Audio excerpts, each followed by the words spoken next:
So I have a question for you. How many extra SD cards and extra batteries do you have for your camera? None?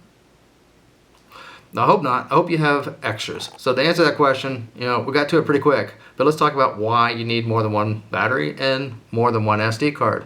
SD cards are inexpensive. You can buy them rather cheaply at Walmart, at Walgreens, at Amazon.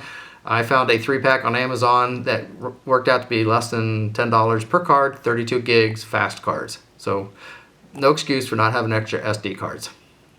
Batteries, on the other hand, you get a little bit of sticker shock when you go look at them. The camera battery for my Canon cameras that I have are $89 each, but I have extra batteries. You forget to charge one, you look in your bag, you got another one, it's fully charged. Or you're out all day and you're taking a lot of photos, you're doing some video on your camera as well, and that drains the battery. It has Wi-Fi, you haven't shut that off yet, so it's chewing it down even further. You're 3 hours, 4 hours out in your shoot and your battery's dead. So if you don't have a spare, that's not gonna be a good day for you. If you went out on some type of adventure where you're out on a hike and you're gonna be gone all day, 6-8 hours, you definitely want that spare battery.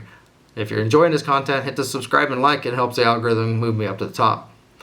So I will put a link at the end of this video for some other videos I've presented. One really talks about SD cards. I need to improve that one, but check it out.